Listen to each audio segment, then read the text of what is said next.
thank you for giving us Yeah, the opportunity. Not many people are rushing. Listen, we're usually on the phone like, yo, like having to see about stuff. Not many people are coming to us saying, hey, let me tell you about this. So first of yeah, all, thank you. I yeah. appreciate that a ton. And I think you kind of you said it when we first got on here, but boy, this stuff is a mess, ain't it?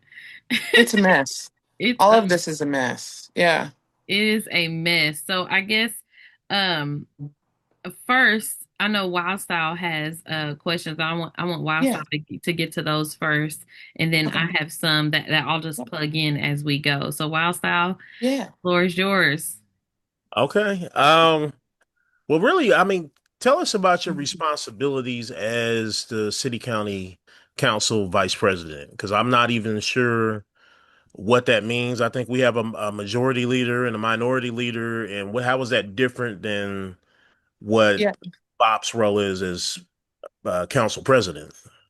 And this is, this is not necessarily how the responsibility has been taken on always, but the responsibility is very limited. Like as a vice president of the council, my job is to represent the whole council, but basically on paper, the biggest job is to be there if the president's unable to run a meeting.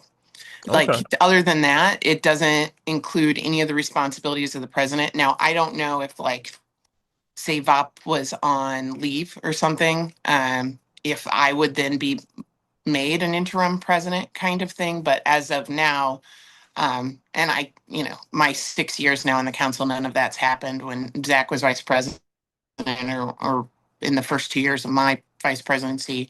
But I don't sign contracts. I don't decide the agendas. I don't do any of that kind of stuff. I am there to help provide leadership and direction. Um, but really, a lot of that stuff is done when they talk about like leadership meetings for the council, like the committee on committees. That's the president and the majority and minority leader. The vice president is not a part of that. Oh, So when it comes to like those big decision making, when it comes to signing contracts, when it comes to hiring staff, all that stuff falls in the presidential office or in the office with the minority and majority leader. So really, outside of being ready to step up if VOP was out sick, there's not much on paper that the vice president responsibilities that are any different than any other counselor, I guess. I know it makes it sound weak, but we are kind of a weak legislative model under a heavy yeah. executive in a state that this is a weird thing. So I always this is really nerdy, but if like I like The Wire, the show The Wire, and you watch it and these Baltimore city councilors, and it's based on reality, have all this power. And you go, why do they have all this power? And then you look, and in the Maryland state constitution, Baltimore is written in there as an existing entity. So then they have this power. The city of Indianapolis is not at all in our state constitution. It is, in fact, created by the state legislature. That means they can do anything they want to us, basically, as we are created by them. So they built an executive heavy, legislative supported thing. So it's like this weird level of technically what the council does is we're the fiduciary body, and thus we can pass resolutions, not laws, but resolutions that are relate to that. So if you can, we can write HR laws because, or HR resolutions, guidelines. We don't do any criminal law. It's not like state house or anything like that. Um, but if we can do HR stuff because we control the budget, right? So we can work on changing those things. When it comes to like our power over the executive branch outside of voting against something that they placed or overturning a veto, something like that. Our highest level of power against the mayor, against any executive, not just if it was Hogsett, but if it was anybody, is to censure, which in is kind of like a special resolution, basically from the council admonishing the mayor. We have no ability to recall. We have no ability to impeach. All that stuff is held by the state house. And I hate that. I hate that we are just in this spot where we're kind of, you know, I'm a representative of my community. I fight for my community, but unless it falls in that financial area, outside of that, we just really have a good soapbox, right? And that's kind of what we do. And that always surprises everybody, but it's how Indianapolis was built to give us. We don't have strong teeth. right? We can hold the budget. That's about the biggest, most impactful thing we do. But then we realize that that is thousands of jobs in the city of Indianapolis. So if you screw around with that, you're harming a lot of people who are working at low wage jobs that need their paychecks. So there's a lot of weight in doing something big like that. By way of like of power and the power that you Yeah. all hold, what like so then how do you view you all's power? For instance, you talked about like the platform you guys are on, right? Mhm. And so with your platform and speaking for your community, you also end up getting close to your community and they begin to trust Mhm. you to be their voice, right?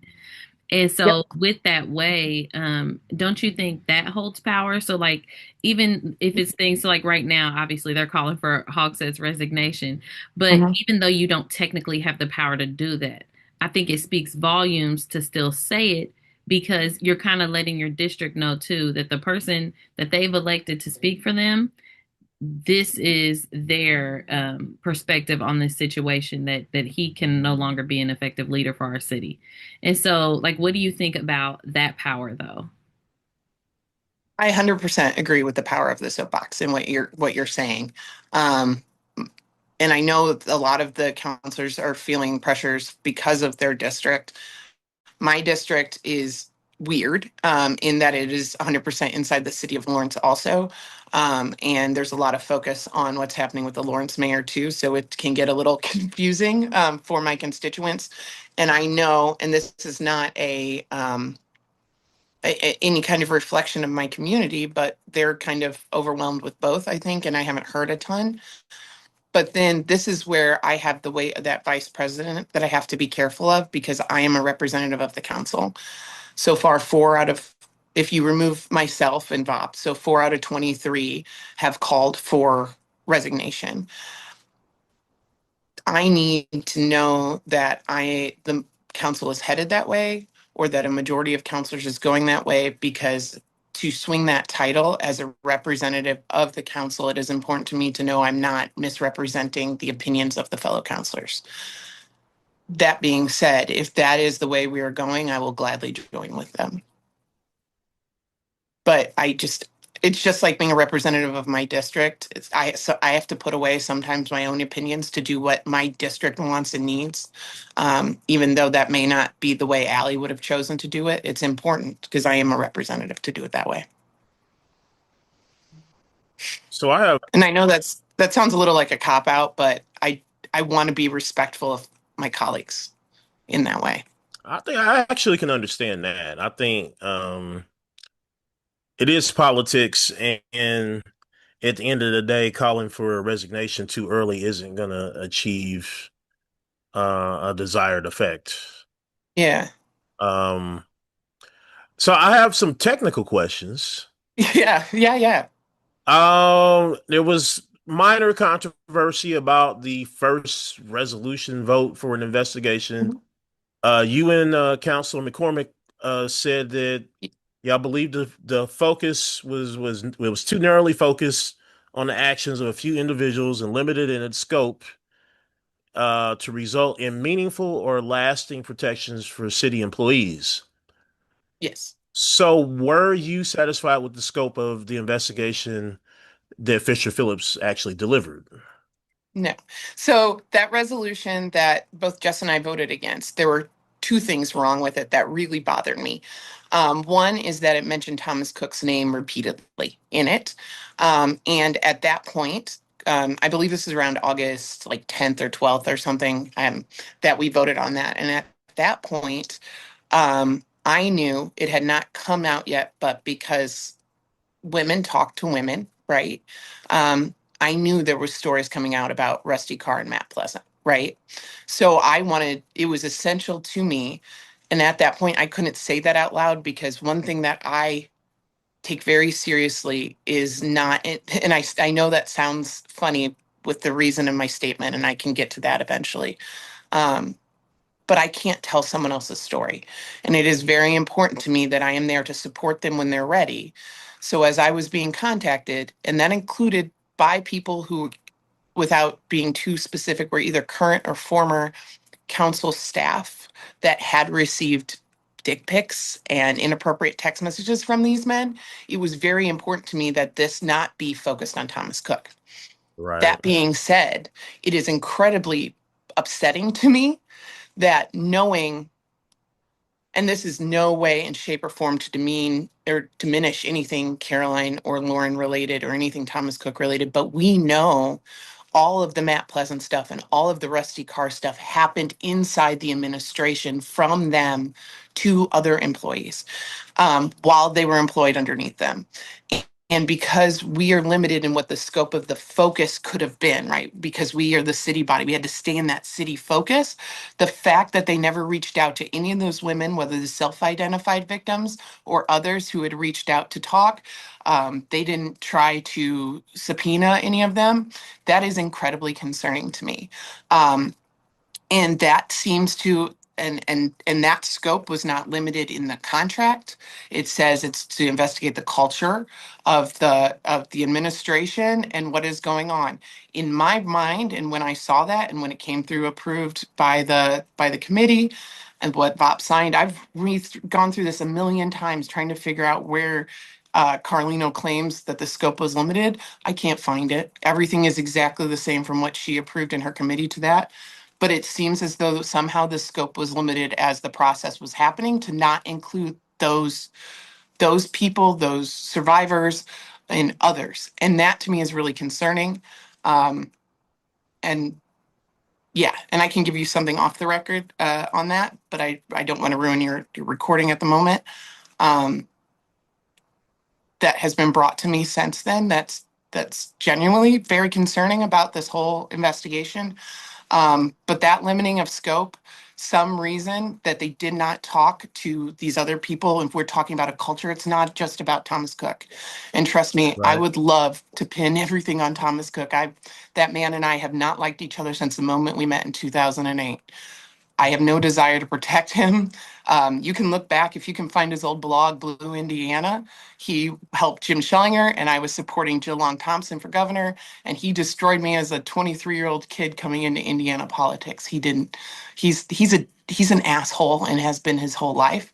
So there's not one ounce of me that wants to protect him, let alone stop this investigation. But that narrowing of scope is incredibly concerning.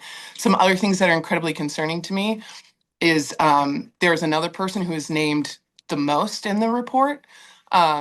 She was never contacted at all by Fisher Phillips, not once. And Brittany Doyle, her name is in there more than anybody else because she was at the party when these emails and things were corresponding, and she's sadly has to play a position of a messenger that put her in a bad spot. But never once did Fisher Phillips reach out to her. And now when she as an attorney and as a person gets searched online, this is what's going to come up. And you know whose name isn't in there is Thomas Cook. That's Right. bullshit. Um, I'm very upset that we gave, and another thing that was important to me in limiting, not in limiting the scope, but in limiting individual counselors' ability to subpoena, is that we gave the majority of that caucus committee the ability to subpoena anyone, anything. I didn't want any one person to do it because I didn't want any one person who had an HR vendetta to start pulling people's records. So that's why I wanted a majority. Um, they could have called Thomas. They could have called the mayor. They could have called any of these people up there and in front of the committee to answer to the committee in a public forum. And the committee never did that. And that to me is beyond upsetting. Um, so in when I see those reports and it says so and so did not answer, so and so did not answer, we gave you subpoena power. We gave it to the committee. They should have exercised it. And between that, the fact that for some reason Matt Pleasant, Rusty Carr were not included in this. Their victims, their survivors. I'm sorry, I keep going back and forth between victims and survivors. And sometimes it's how I feel in a day is some days I feel like a victim, some days I feel like a survivor in this stuff. Um, that bothers me more than just about anything else because it is a culture. And if it is a culture and the report says it is, then the focus needs to be more than just the one person. And yeah, both of those things are concerning to me. um, in the scope. And neither of those things were limited in that contract. Both of those things, they had the subpoena power, and they should have looked at the entirety of everything. So that's, if we want to talk limited scope, that's where my brain is. Um, Now some more very Yeah, technical questions. To your knowledge, did any of the whistleblowers, and I'm talking about Lauren Roberts or Carolyn Ellert, reach out to you or your colleagues before the June 9th council meeting about the inaccuracies of the investigative report? I can say that they did not reach out to me. Um, when it comes to everybody else, I honestly don't know. Um, I would assume there was people who knew that they were coming to the council meeting because they were upset. I was getting text messages. I had a friend who was in there who was being honored for something else who was like, hey, because we're up in caucus before the meeting. Hey, there's, people are showing up. So there was an expectation that people would be there.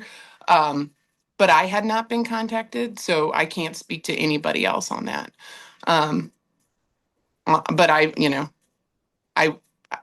I would assume.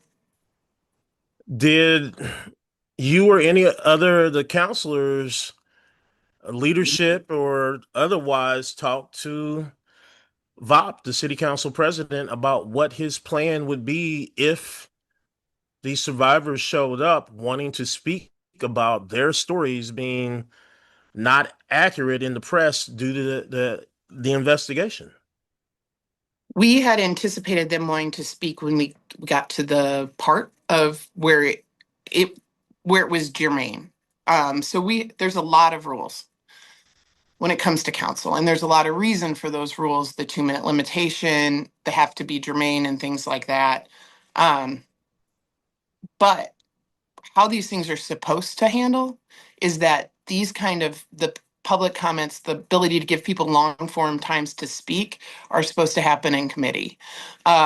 And if you feel, as a committee chair, if you feel that more people deserve to be heard than what's going to be able to happen at the full council meeting, it is your responsibility to hold a meeting to allow that. Um, and so it was kind of a perfect storm. Never once did the committee ever hear from the public, including Lauren or Elise or whoever wanted to speak at the meeting that the presentation happened. In fact, Carlino repeatedly said that they would be heard afterwards, and then she immediately gabbled out um, because she had lost control of that meeting, and that's a problem. And I can speak from experience when it came to the reappointment of Kelly Diamond, when after we had a meeting and then all of a sudden got inundated with public comment, we held a special community affairs meeting where we had over 100 people come and speak. I chaired that committee. We held a special committee to make sure everyone felt heard. That's important. And that's where things like this should happen, because how things work in the process of council, it has to be germane at a public hearing for it to work. And I know that seems harsh, and the way VOP handled it is not the way I would have. And I can tell you, and I know, Sam, you were in that room, and because people will be like, why didn't you do anything? It was so shocking at the moment between the sheriffs and then the press descending, which was kind of a chaotic. I just froze, um, you know, and that's not how I would have handled it. But there's a reason, because we've had to shut people off the microphones who are saying horrible anti-trans things or horrible, just, you can't, to protect everyone's it sucks. To protect everyone's First Amendment rights, you have to hold the same standard to everything, right? And because she went up there to speak on a non-germane bill and then went up there and saying she wouldn't stop and the time limit and all that kind of stuff, that it it was bad. Had I known that this was the intention, what we could have done at the very beginning, they offer a time for special guests. What I could have done, if I knew that this was their plan, or whoever knew this was their plan, we could have called a time. I could have said, point of privilege, Mr. President, we have a special guest in the room who would like to speak. And we've done that. The best way to go see those kind of things is going back to COVID and the amount of times we called Dr. Kane up to do a presentation to the city, to the county, to make sure people were aware. But because this seemed, uh, you know, it just became chaotic. Stuff like that couldn't have been called. Um, it was it's it's a terrible no-win situation for everyone in that. And I hate to say it, you see people pulled out of there, and we have to shut people off on time. I had to do it. Now there was no physical removal, but there were multiple times where during like the animal care and control thing, I had to say, sorry, your time is up. Sorry, your time is up. No, you can't share your time with somebody else. That's not, we had to follow these rules that were established, even though people may have a lot to say. Um, and that's just the nature of the council. That's why the importance of having committees and allowing that public comment in committees is so important. Because if you're doing your job as a counselor, you sit on a bunch of committees. I sit on three, but I watch all of them. And because it's important to me to know what's happening in these public comments on all of them, even if they're not necessarily germane to the committees I sit on. So that was an issue.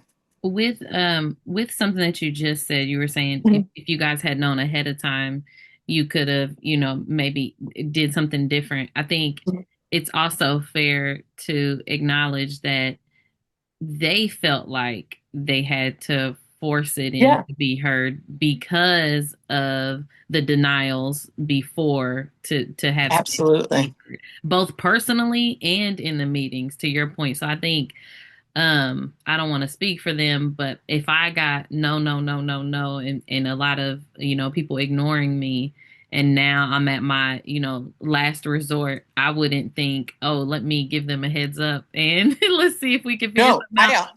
I would, I 100% agree with you, Sam. I come from the activist space. I know what it's like to be shut out, shut out, shut out, and feeling like this is your last chance. There is just a whole bunch of times that we as the council fucked up because they shouldn't have been shut out. They shouldn't have been shut out of committee. They shouldn't have been, that we should have been able to make call for personal privilege and give them time to speak and address the whole council. It was a perfect clusterfuck of things were bad.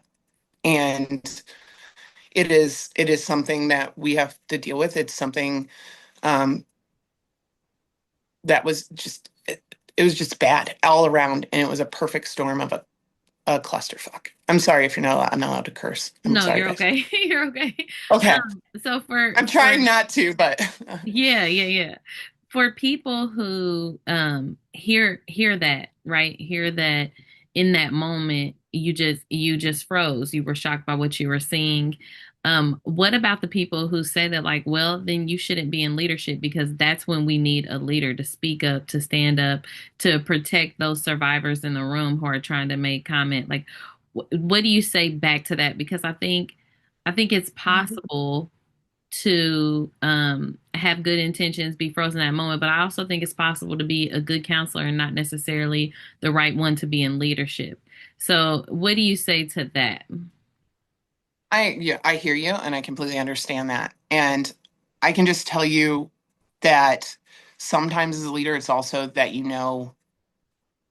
when your weaknesses are, and that was something that I had discussed with caucus when it particularly comes to this issue. And it's something that I had pushed back a lot and had kind of dealt with off and on. And then, frankly, between hearing all this and knowing, and I'm sure you all have seen, Lauren reached out to me in 2019 to tell me Thomas had been creepy with her. She obviously didn't send the full extent of everything. And then being in the office in 2019 with Caroline and then feeling some guilt that I could have done something. I had no idea, but I could have done something, right? Between that and then the vote on August 10th that was manipulated by some people, or August 12th, whatever, when I voted against that resolution because it was so narrow of a scope to only be on Thomas Cook. It was manipulated by some people to say that I was intentionally harming women. There were posts saying Ali Brown is terrible for women. They're not safe in Indiana. And this is something, and I know you guys both know this because you knew me before all this stuff. I have committed my life to working to making Indiana a better place, whether that's working in LGBTQ politics as a woman, working in women's rights and abortion access and all this kind of stuff. And I had fought in 2018 and 2019 to do some of this stuff with the state party to add these things and been shut down repeatedly. It kind of came to a perfect spot that I started to have panic attacks, PTSD related panic attacks, where about 5 to 7 times a day, I was all of a sudden, I would get cold and I would feel the snow and I would see the face and I would feel it. And it would kept coming back to the point that there were times where I was here at work and I was underneath my desk crying and shaking because I couldn't handle it. And so at that point, the only people that I had ever told about it were my therapist and my husband, to any extent. And so I went to caucus and I couldn't speak about any of this without crying or shaking. And you can even look at some of the old council videos from when all this was going on and it was happening. And so I said, I need to step back for this on this issue. It's something I wanted to take a lead on. It's something I wanted to help on. It's something I believe needed to be done. And you can never get somebody who was assaulted justice because you can never take back what happened to somebody, right? You can never have undone what was done. And we're not criminal prosecution either. So what we could do was do our best to make sure that this never happens again. And that to me is so important. But all this started to happen and I wasn't able to function. And I told my caucus why. And at that point I hadn't even told my mom. Um, and and and because of that, I need to step back. And they all knew that. Um, and so this has been something really hard for me. It's been hard for me for the past year to take things on the chin when people attack me for not being outspoken on this and not doing things. But the problem is, I feel as though when I do speak on it, my voice cracks and I shake and I get scared. And the women don't deserve that. They deserve a strong voice on this. So I know my weaknesses and my strengths, and this is a weakness for me. So I stepped away and I didn't talk about it and I didn't tell anybody because none of this story is ever about me. And until I got attacked for what Krista damn well knew, I had asked to step away. I had never handled the contract. I had never handled the picking of Fisher Phillips. I had stepped back on that. I had worked to try to form this committee. And then that's the point that everything fell apart in my brain. I stepped back. So in that moment, I just froze. And that's not ideal. And that's not what you want from a leader. But it's the only explanation I can give. I have thrown myself out of a car to go help a car accident, help people. I have stepped in front of bigots attacking my friends. I have done these things, but in that moment, I couldn't move. And maybe that means I shouldn't be leadership. And that's okay. And if that's what my colleagues decide, that is fine. I don't have a problem not being strong if I can't be, but I do have a problem being attacked for something I couldn't control. And that's where this has caused me harm. But this isn't about me. And I'm so pissed off because the headline from that committee meeting should have been from the financial meeting should have been that these people had finally gotten to speak and had been heard and all that kind of stuff. And instead, it's a bunch of bullshit out of Carlino's mouth, weaponizing her tears against people because she failed as a committee chair to do her damn job for whatever reason she's going to give. She failed to bring people up on a subpoenas in front of her. She was the conduit to us in caucus. Our leader would call on her to give us updates in committee because she was the only one of us in contact with Fisher Phillips. She's the one who pushed and decided how these committee meetings would go. And when she failed, she put all the blame on everybody else. And I think so much of this has been a lack of responsibility on everybody's part to say where they fucked up. Thomas Cook has taken no responsibility. Rusty Carr, Matt Pleasant have taken no responsibility for the harm that they have caused people that they will deal with for the rest of their lives. The mayor has taken no responsibility for his actions between hiring, creating an atmosphere like that, or from the text messages that he sent those women. Carlino has taken no responsibility for how she mishandled this entire committee process that she desperately wanted to chair. She wanted this. She seems to be more trying to be an Instagram influencer politician than she does to actually serve the people and do the work. I'm going to take responsibility for what I have to take what is my fault. I should have stood up. I should have stopped it. I should have said earlier to what was going on, and I wish I was fucking stronger. But this is where I failed. And I failed to stand up in that moment. And if my colleagues decide that that is enough grounds to remove me, then I respect their opinion. And that I will. So, I mean, VOP has said that he apologized. And I can tell you, as VOP and I are incredibly different people in our emotions and how we do things, that he spent far too much time dwelling on the message instead of the apology, but he believed it and he just was trying to figure it out, how he was going to say what he was going to say. But that makes no excuse for any of us. It doesn't matter to victims and to others. There is failure all around, but you have to take responsibility for where you failed. And I will take mine and yeah. And we'll have a caucus and we'll discuss this. So, I, oh, go ahead. Go ahead, Wassa. Sorry. I think from my perspective, and I think from a lot of people's perspectives, that they don't expect y'all to be military commanders being able to take charge of a situation like that, but they do expect y'all to be great planners, great administrators. And I think the biggest pushback, I don't think, is necessarily whether somebody stopped and took the gavel from VOP. It was, how did it ever get to that point? Because most counselors did know that these people were coming. Even myself was posting created a flyer and posted it for everyone to come out to this meeting. So I think that the bigger indictment is, from a lot of people's perspective, especially my own, is the failure to plan, the failure to recognize those survivors and to make sure that everyone was either reaching out or at least responding to them to make sure that there would not be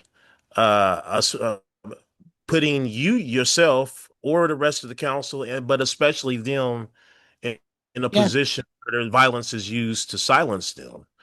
And I think that's a hard situation. Not as much for you, given your responsibility, but for VOP himself, who I can look anybody in the eye and I can show them the text messages that I set up a meeting with VOP last year after I was horrified to see people thrown out of council meetings that I know had been ignored by city council during the public comments.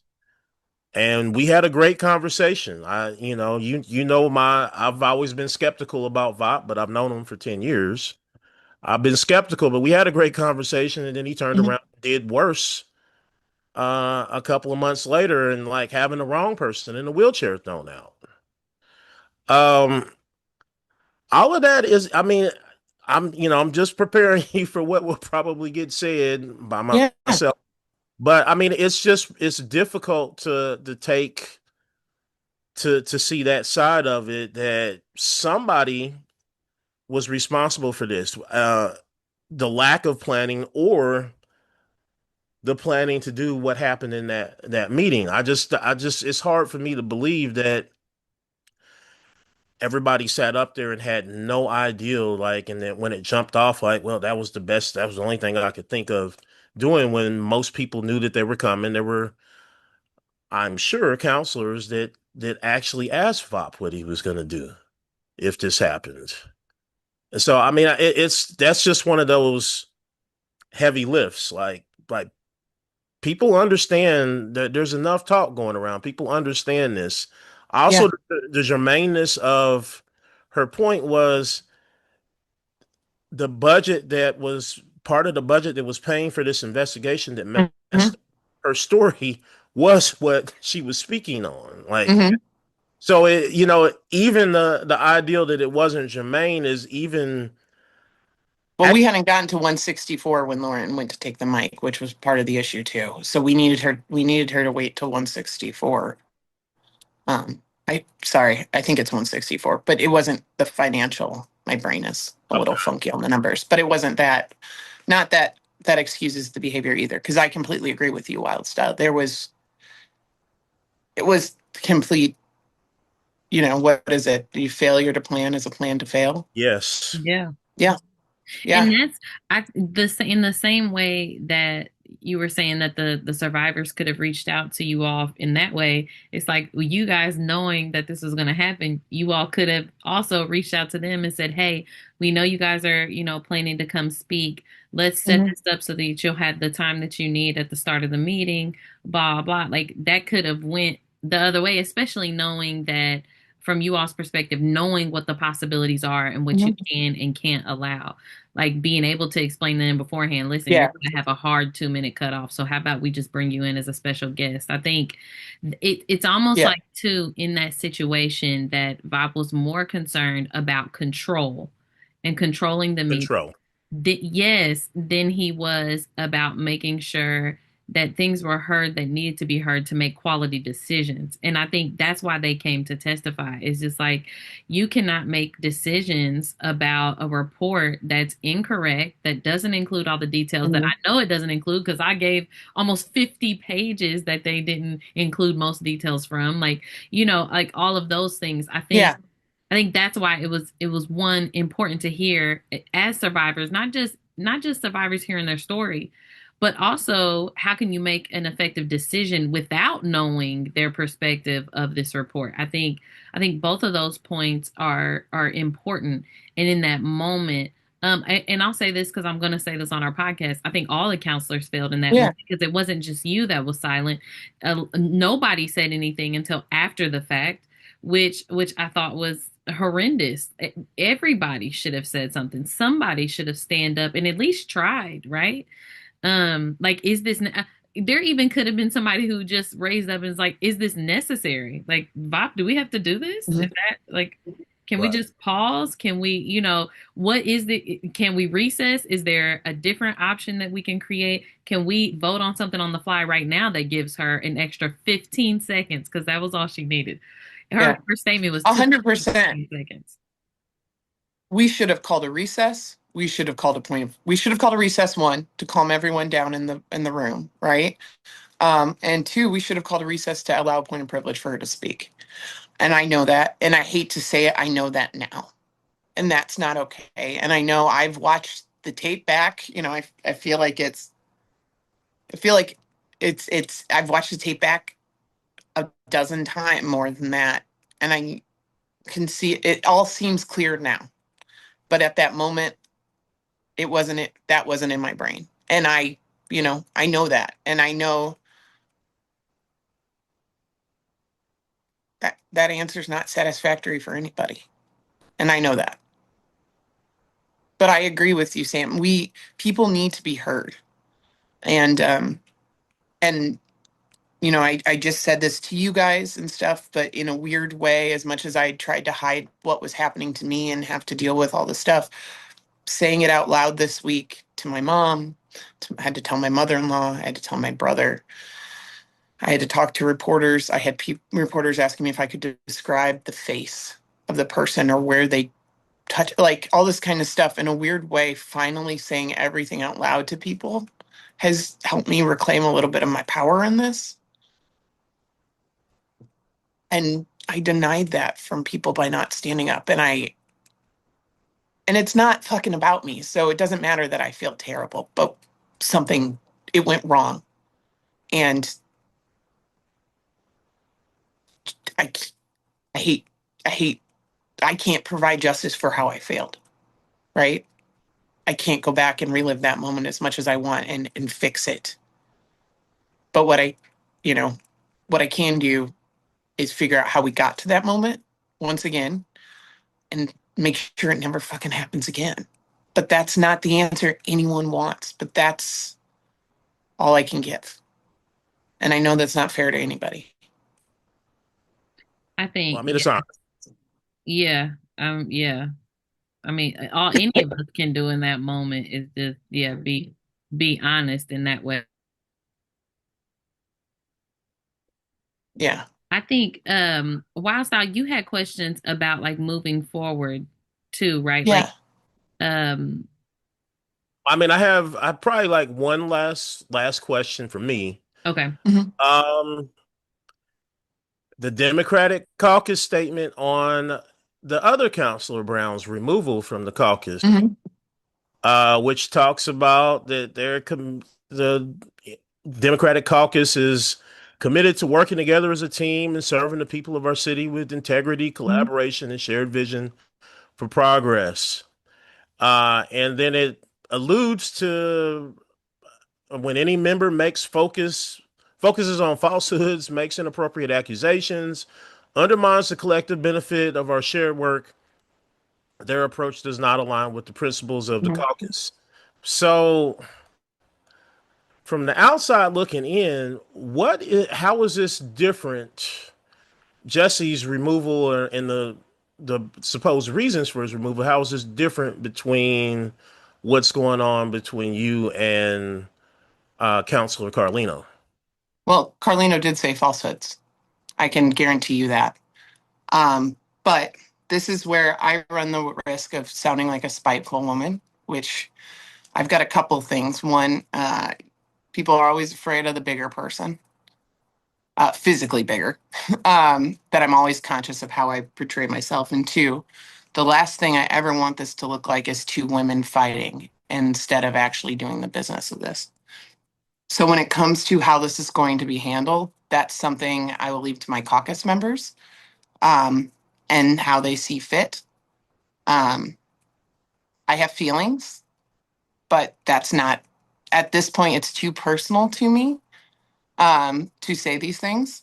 I have not said falsehoods. I have said the truth. And once again, also, as Jesse Brown attacks me online, he was in that caucus meeting where I told them why I was stepping back and then turned around online and attacked me for not being strong enough to do this. I don't understand how people who say they're focusing on survivors could be so fucking callous to somebody who's asking for a goddamn second. And that's where I'm hurt so bad.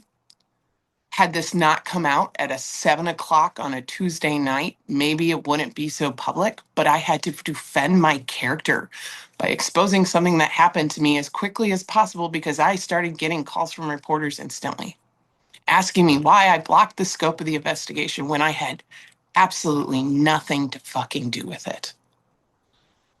Krista wants to be vice president of the council. She's come at it twice. She's lost to me both times. She's used personal attacks against me every time she's tried. I mean, hell, in 2024, when I first ran, she was telling people that it was inappropriate for me to be in leadership because of the size of my body. Because that does not what leadership looks like. So at this point, I don't care about Krista. I really don't. And if my caucus thinks my behavior in response gets me out of the caucus, then maybe it does. But the calls I've received from my fellow counselors, whether they're close counselors or counselors I'm often at odds with in that caucus, have been more so, I can't believe she said that about you.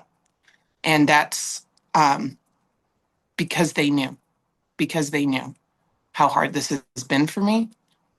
And I felt she is passing the blame onto other people because she failed. And for her to lump me in there when she damn well knew I had nothing to do with any of this is a bunch of bullshit. And it's political opportunity. And she utilized my trauma and she banked on the fact that I wouldn't say anything or call her out because I've been so hurt. And guys, I've spent my whole life being bullied by people. I'm too nice. I'm too weird.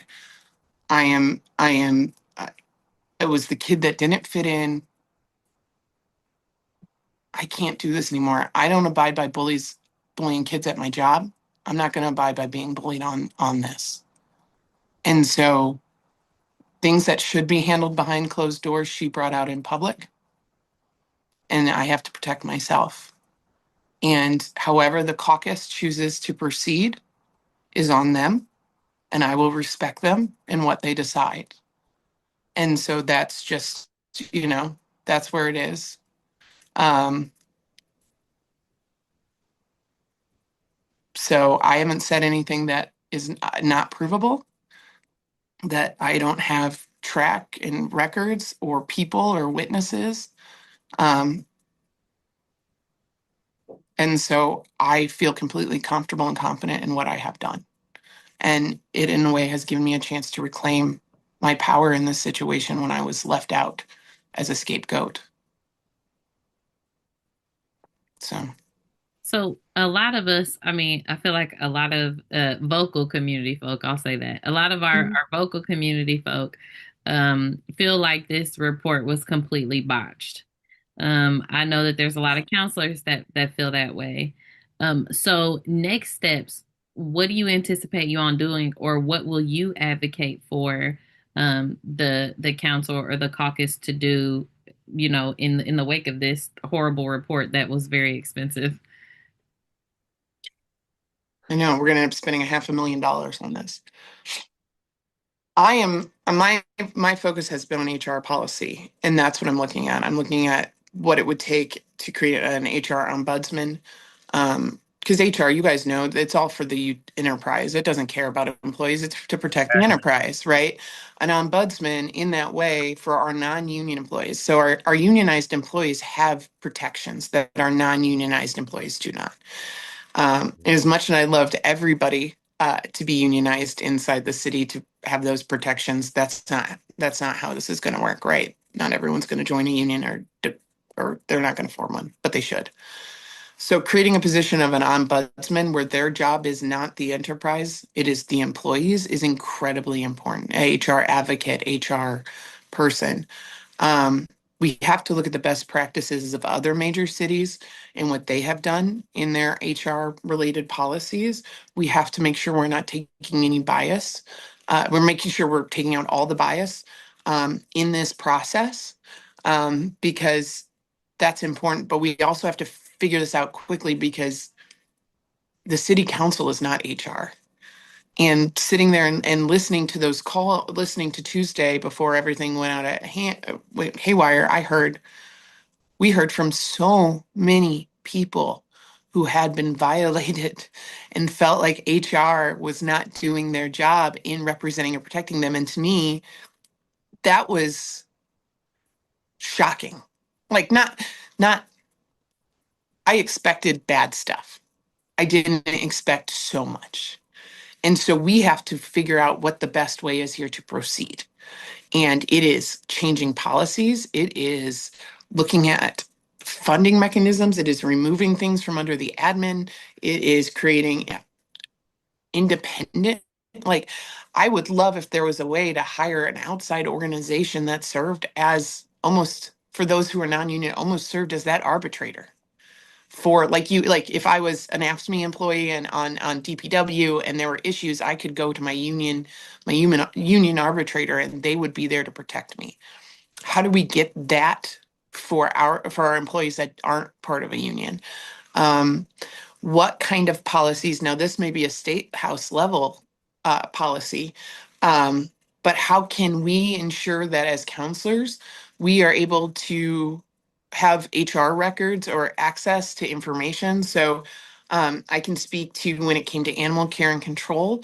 Um, how things work is when there is a department head. So animal care and control sits under community affairs. I'm the community affairs chair. When there's a department head, that bill gets assigned to the community affair, or to that committee chair. So that's why I carried the Kelly Diamond bill, right?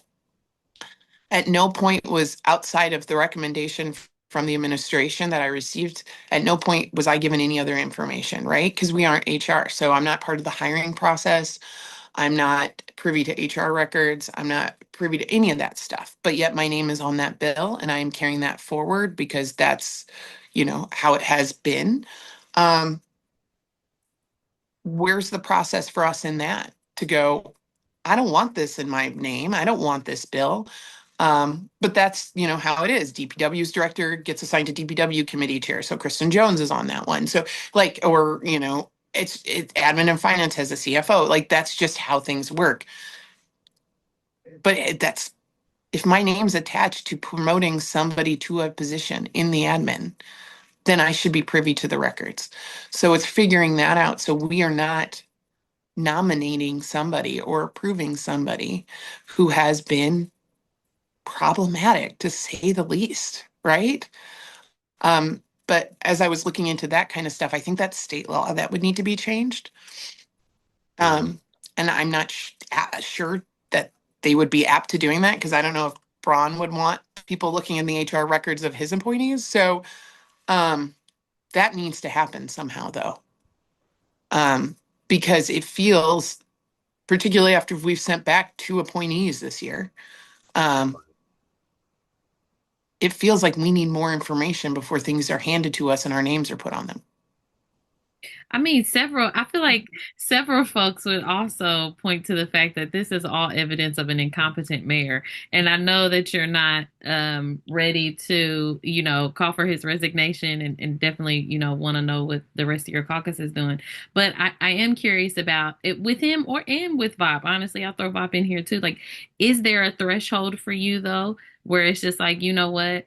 I I hear you, caucus. I understand, but this is too far. Like, is there a threshold at which you would call for either of their resignation? There would be a threshold for anybody. Yeah, There's a threshold for everybody. I can't, I feel like things keep dripping out, yeah. and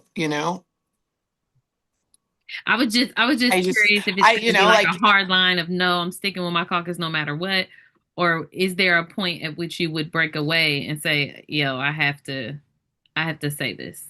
if my community called that would be that, that's a thing too. My district was pushing for it. That would be a thing too. Um, yeah, I mean, I can't say exactly what the thing would be, but I Yeah, know there yeah, would be, like, yeah, yeah. but right now that's where I have to respect the title and the position I hold and make sure that the council feels the way I should. I Yeah. do. I don't, that's not a good answer, but it's part of being a representative of and holding a title larger than myself. And I know that others with titles feel that pressure too. I think too, a lot of us, especially like me and Wild, I feel like a lot, but we understand the difference in approach of some folks. Like there's some folks that I could tell you there's not even issues that I just don't even bring up to them. I know they're an establishment dim. I know how they're going to, I know how they're going to feel about things. Yeah. I know they're gonna not gonna rock the boat internally, but if there was a community thing, right, I know I could go to them and they would fight. Yeah. So there's just like I think there's just differences in approaches, and I think we need people at every Yeah. part of that spectrum. For me, I think it's the folks like we've decided on the podcast. Well, not Wild because he likes to be called Wild Style, but we don't like to call Vop Vop anymore because it just doesn't feel fitting. So we've been calling him Samuel. But there's like this feeling of it feels like he's not even on that spectrum, if that makes sense. Like it feels like there is no representation of the people that at this point it is just about control. It- And I struggle with us not at least admitting that he should not be in leadership. Not saying that I would never, I'll say this, I would never well, that's not true because with Nasty G I did. With Greg Taylor, I definitely said that he shouldn't be in that seat anymore. But usually I don't go against voters' choice because, that's the system that we're in. It's democratic. What the people choose is what they choose. And I'm not in his district. So there's that. But with Vop, it does seem like I know Wild Style is, but I think with Vop I as the leader, right? Not necessarily resigning as a counselor, but it does seem like when the fire comes, when you really need a great leader, it seems like he always falls short. And I wonder why there aren't more of you all saying that, yo, VOP should not be in leadership anymore. Now I hear you, but I would push back saying I think VOP is a very good leader. And what you don't see necessarily is the internal stuff and the work that is done. He is not necessarily a big external person. He's not an Instagram politician running to post everything, and I know that. But I'm also concerned that there's a push for him to resign when it's the crimes of Thomas Cook and Rusty Carr and Matt Pleasant and the mayor that are being laid at his feet. And I don't have to tell you guys that there is a history of crimes being not being committed, being laid at the feet of a black man. And that is concerning to me too. I mean, this is Bob hasn't harmed, he hasn't touched anybody. He hasn't texted anybody. He hasn't done the things that are so disgusting in that way. He has led his caucus and his council through COVID and through other things and has done work. Has he fucked up on this? Yeah. Like that council meeting was a problem, right? Were there 85 reasons why it was a problem and could have been fixed before then? Once again, relaying Krista Carlino's terrible job as a committee chair at the FOP's feet when she repeatedly said, I have this, I'm going to do it, I'm going to handle it, I've got this. And she fails and she fails and she fails. And then she flails. And instead of doing her job, she lets FOP take it on the chin. I mean, there's some things in there that it's like, we got to step back and look at this. I don't think one bad meeting shows that he cannot lead. I think he's a very good leader and has done a good job, especially when it comes to setting the direction of where we're going and pushing back. But he's not, I hate to say it this way, there's some people who do everything and they post it out there for applause, and there's some people who just do the work. And VOP is much more of a workhorse than a show pony. And I think in situations like this, when people rush to get to Twitter or get to Instagram or whatever it is, um, to boast about themselves and to feed off of the same 15 people online that keep giving them feedback is, is something.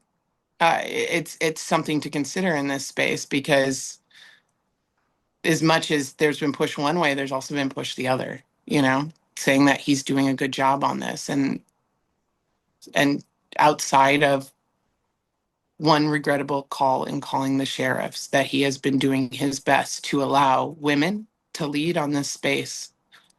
And he has stepped back from that. And that's, I know it's, I think there's, one, I think we're just going to disagree, and I'm okay with yeah, that. I know we're going to disagree on this. Wildstone, Yeah. I've disagreed for a long time. But you guys know, when I come to you, I come from a place of, to both of you, I care deeply about our community. I do the work daily to make my community better. Um, and we all, when we agree to disagree on things, I know the three of us, when we're looking forward, we're all looking how to create the best Indianapolis that we can that actually supports everybody. Um, and I think Vop, from a perspective from knowing him from 2010 all the way through now, I think he's done a great job. And as somebody who has supported me through all of the processes and ideas that I have had, and I see him do the same with others, I think he's a really good leader. I think he had a bad meeting, but I can understand that other people would feel differently. Bad, So, a bad several meetings, in fairness, a Yeah, bad several meetings. definitely And several. and also, I think too, it's a difference in perspective, because if you notice, you spoke a lot about how he is internally and with you all, and we mhm, see more so of like how he is community yeah, facing. But I think as the president of the council, both are important. I I think both agree are with Yeah, that. important. And so, I, yeah, I mean, from externally, like dealing with him, he's been the counselor over most of my neighborhood and now all of my neighborhood for over like 15 years now. I think it Yeah, might be longer. I don't know, or 13 years. yeah. But I think this is fourth term. Yeah. yeah, he's been a bad counselor. I think I can tell you, that the elders in my community got together and ran somebody against him in Slating in 2019 because they hated him that much. Black people in Riverside, near Northwest, Hallville. hate Vop. Like it just is. With the type of disrespect that I think I've seen him show us on so many different levels. Um, I don't feel like he's been a good leader. I can see why he is quite.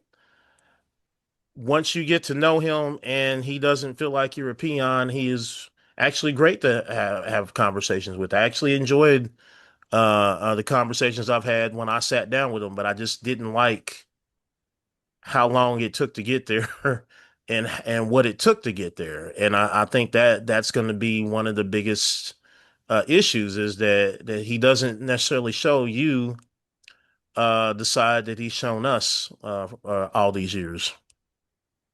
Yeah, and Ditto. I hear Ditto, you on that. unfortunately. I Ditto, hear you on that, and it's hard to see yeah. counselors in their districts, right? Because I know, unless I know what I do in mine, and I focus there, right? And there are some people that it's like, particularly my border people, like I know what Nick Roberts is doing oftentimes because we share parts of Lawrence or Counselor Renee Allen. She's doing so good. She's been thrown into the fire, stuff like that. But outside, as you get further away, and I've said this, and I know Sam, you're very close physically to where I am. Uh, the lack of care about what happens downtown outside of like, can I get downtown when I want to do something? Lawrence is a different beast in that way. Um, and so it's a very insular spot when you're like, because, we all, I hate to say it this way, we all have day jobs.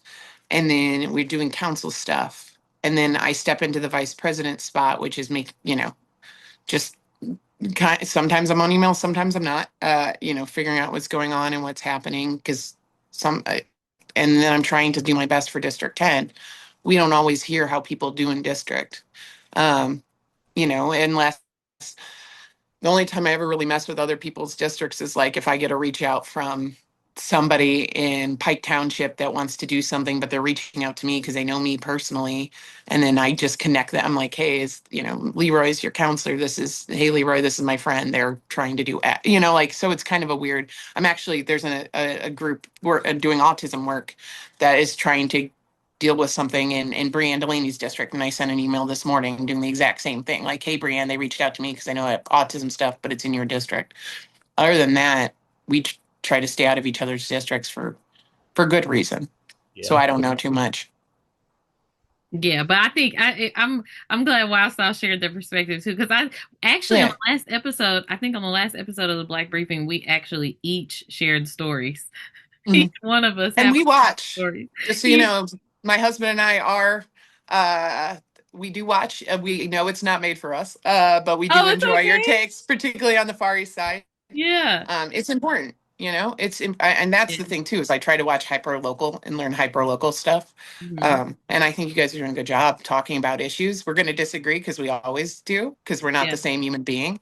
Yeah. Um, I always tell people if you ever want to agree 100% with a politician, you should run for office. And then sometimes I don't always agree with what I have to do. So it's like a funny, because politics is the art of the compromise. And sometimes I just want to run people over and you can't, you got to back You and got forth. But no, I appreciate Yeah. what you guys are doing.